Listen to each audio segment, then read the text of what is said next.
What is going on, guys? Today I got a bit of a different video. I'm actually going to be reviewing two games that were submitted for my viewers. I've been asked to do this for a while now. And so what I'm doing is reviewing one from one of my viewers who is at 1,000 trophies, so you can get an idea of how a lower level player plays, and then one from a viewer at 4,000 trophies, so you can get an idea of a higher level. And I'm just going to probably just watch. I'm not going to go through like frame by frame, just like judging everything. But I am going to give some ideas on what they did right, what they did wrong, what they should be paying attention to. So this guy right here, you can see he is going to have 1,002 trophies. So he starts with the 2-star Prince, bought the Goblin, which is actually a really good move, buying the cheap cards. Absolutely what I would have done in this first round. Now, positioning-wise, he could definitely... Okay, good Dark Goblin placement there. Really good placement there with the... Dark Goblin, but the Knight could have been down in the corner as well, would have forced the P.E.K.K.A. to walk more and let the Dark Goblin get more value. By putting the Knight on the front line, the P.E.K.K.A. was able to DPS it right from the start, and the Executioner was able to hit it without moving at all. If you put the Knight on the bottom, it would have forced the P.E.K.K.A. and the Exe to walk both, and there could have been a chance that you could have killed the P.E.K.K.A. as it was walking, and then as it was attacking your Knight, and the Exe would have had to catch up. So, overall, not bad there. Nice merge there. Sell, good. And then you buy the Goblin. Again, really good decision right there. Getting the Archer on the bench as well is huge. Don't do that. Yep, good. And by the way, I'm watching these for the first time with y'all. I have not watched these at all. I am just going in and just judging what I see. Again, positioning there, I would have moved him back a bit. With the melee units, you want to force him to walk as much as you can to get as much value out of your ranged unit, because again, you're not going to get any kills here. So you're going into the... the third round with 3 HP and no sense of a coherent team built yet.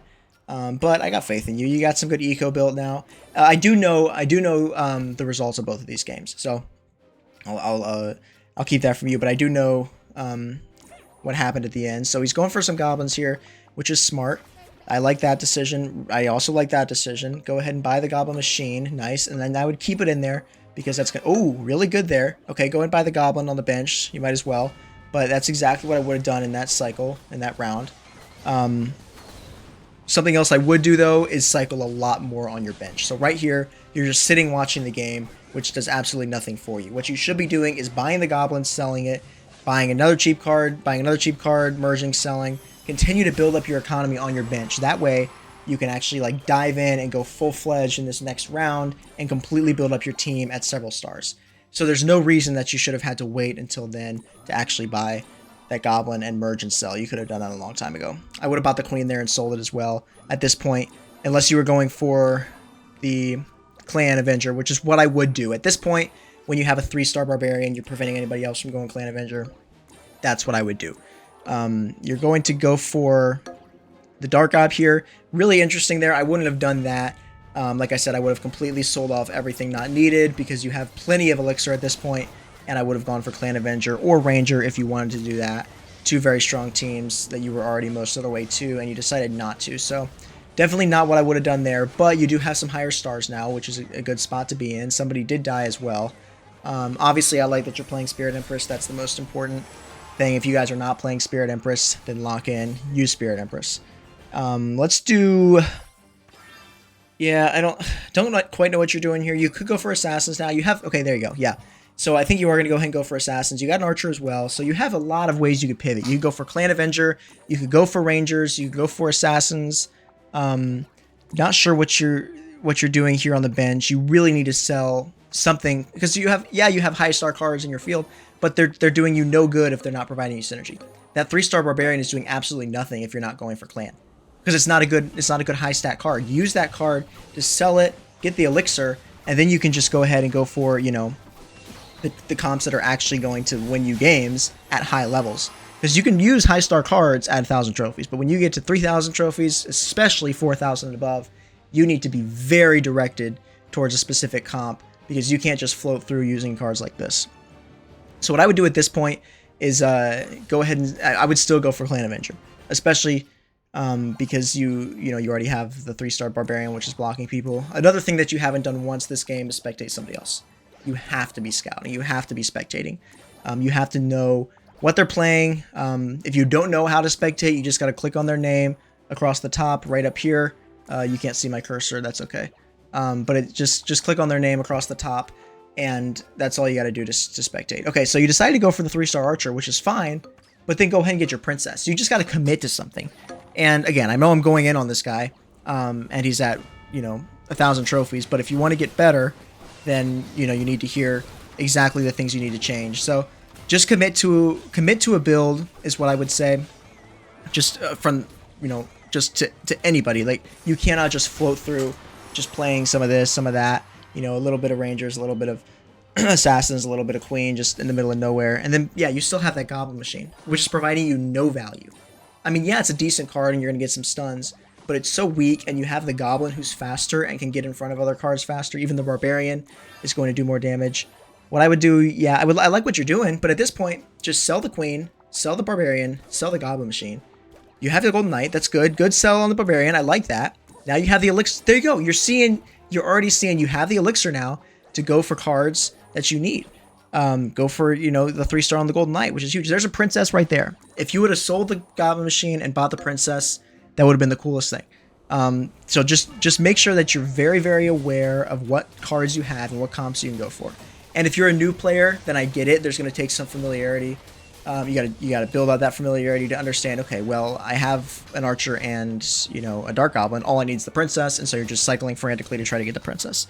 And that comes from playing the game for so long. So I know that that's not going to be second nature to everybody like it is to me, but you should be understanding comps, and if you play enough, it'll just be so obvious to you what you're going for. So you gotta clear your bench. Again, there's still no cycling that I'm seeing while you're in the middle of the game, and maybe you just don't know. But you absolutely need to be selling, buying, and cycling while the game's going on. That's so much wasted time that you're just sitting and watching. Not sure what you're doing here. I know you're looking for, a golden knight, which is good. That's what you should be doing, but you also need to be selling out stuff you don't need. Also, you're not spectating your opponent, and okay, yeah, throw it in. Okay, no, you should have put it in for the god machine. Okay. So, overall, I hope you take away three big things. Cycle when you're just watching.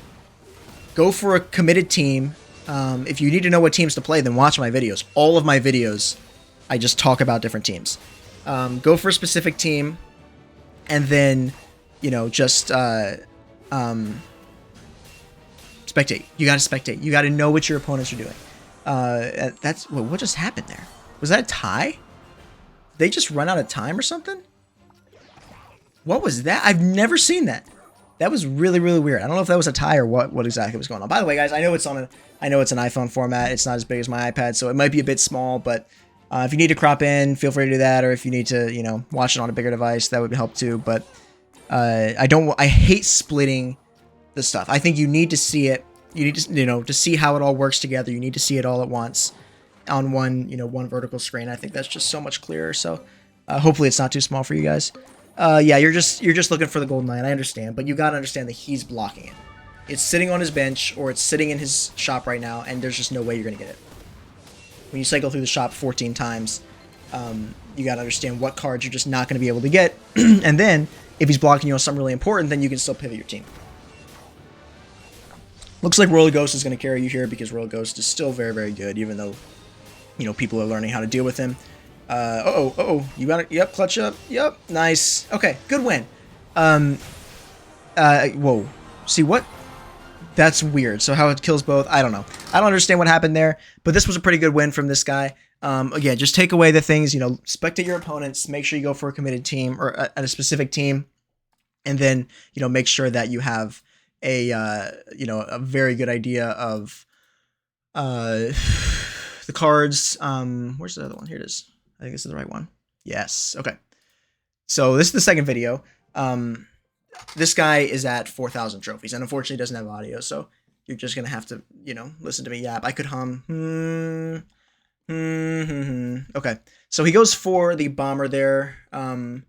Just kind of sitting. Yeah, I mean, this is what I would do too. You don't have enough elixir to force a specific cycle, but again, positioning, put your ranged card in the bottom left, put your melee card on the same row as it, 1 or 2 tiles over, or directly up and to the right. just so that you force your opponent's ranged troops to walk towards you. Otherwise, you would have absolutely won that. If you had gotten the right positioning, you would have absolutely won that. So this guy is playing the Ascension modifier. Okay, go ahead and sell and get the merge. Sell 2/1 cost to get the merge. Yep, sell another. Nope, sell it. Yep, get good. This is exactly what I would do. I don't hate the ascending on that. Ooh, no, don't sell that. Okay. I mean, yeah, this isn't the worst idea to go for an ascension on a 5 cost, but I don't love it. You definitely wanted to build up some more eco there and then throw in a bandit at the last second. I think bandit is still the best card you can ascend. So let's see what he does here. He can go ahead and grab a 3-star, and he sold it. Don't sell it, guys. Don't sell your ascended card. The ascension is so good because in round 3, you already have a 3-star 5 cost or 4 cost card. And that's just so important for building your comp. Yes, you get elixir, but I promise you that I could have had more elixir than you if I was playing this exact round at the point where you sold your Skeleton King, and I would have still had the Skeleton King. See, now he's got this 3-star bandit who just tears you up. So I know that there were a few games on this recording, so we're just gonna go ahead and watch them all. But immediately that's what you should be noticing is the fact that you sold your money making card that you could have had in there, and it would have been a completely different turnaround if you had done that. So we're gonna skip to this next one. Lucky Discount. This guy is doesn't seem like the quickest cycler, but I understand that. Okay, he's not bad. Yeah. Again, I don't know either of these guys. They're just my viewers who submitted the videos. So sorry if you guys are watching and it feels like I'm going in on you. I'm just trying to tell y'all everything you want to know. Okay, there you go. See, this guy understands cycling on his bench. That's a difference maker. I don't know why he's selling out, cards that aren't, or why he's buying the cards that aren't discounted, because you need to be constantly selling the cards that you buy and then buying the discounted cards so that eventually you can get a merge on 2 discounted cards in a row, and then that just pumps up your elixir, and you just keep doing it over and over again, just frantic cycling. He does have a good setup for Rangers, which I think he's going to do. He better. If he doesn't, I'll be surprised. Yeah, just go ahead and throw the Rangers in. You don't have another. Nice. Yep. Good. Put them on. Yep. Good. All right. Exactly what I would have done there. Again, I would still be cycling on the bench, though. I would have sold something to get the Princess, because then you have so much more elixir. Yeah, because now why do you do it? If you're going to do it, then you might as well do it when you can take advantage of the 3-star card or the 2-star card, because then your Princess wouldn't have died, and you definitely would have at least killed one more of his troops, and you maybe could have gotten the win there. So really not sure why he decided to do that. We'll see what kind of Rangers comp he goes for. Yeah, good. Just sell it. Yep, sell the. Yep, nice, good. At least he's selling the 2-star card, because then you're not taking the big hit on the elixir. Nice. Okay, good. Yes, put the Valkyrie out there. This is good. Obviously some big mistakes that would have resulted in him having a lot more HP than he does. But they just weren't. Nobody else was going for Rangers, which is very, very rare. So that was really lucky that he was able to get all those stars. But this is a really good start. So he's going to go for, hopefully, my comp. I hope he's going for or maybe he's doing Clan Ranger. If he does Clan Ranger, I'd be kind of surprised. It's not the best, but it's definitely fun. Yeah, you just got to, and again, I hate telling people to cycle faster, because I know comparatively, I'm really, really fast. And especially, if your reflexes just aren't the same, then I completely get it. But if you can cycle faster, you just need to be cycling cheap cards, and then it'll stand out to you. Like, that's why they make the cards glow. Like, the borders glow, and it gives you the green arrow just to signify. That way, when you're cycling through quickly, you can see exactly what you need to pick up. This is unfortunate that he does have the, nice stun there for the bandit, though. So the bandit's dead. So see what I told you? By having the high stars, now you're just able to shred this guy, where before you just sent in your 1-star princess and then built up your cards on the bench instead of having them in the game. But you're doing all right here. So you're going to go for what? This isn't a Rangers team I've ever played, but it's not, I don't hate it. I just don't like the brawler aspect. If you don't know good Ranger comps, there's 3 main ones that I play. One is going to be the tank Rangers, which, okay, what? Okay, not sure what he's going for here. Maybe he's just trying to get all the 5-cost cards. Don't do that, guys. I know it seems like it makes sense to have the most expensive cards in there, but synergy over stars every single time. It goes synergy, then stars, then troop levels. That's what's important. Your troop levels, I mean, and I mean like your in-game levels, like level 10, 12, 13, 14.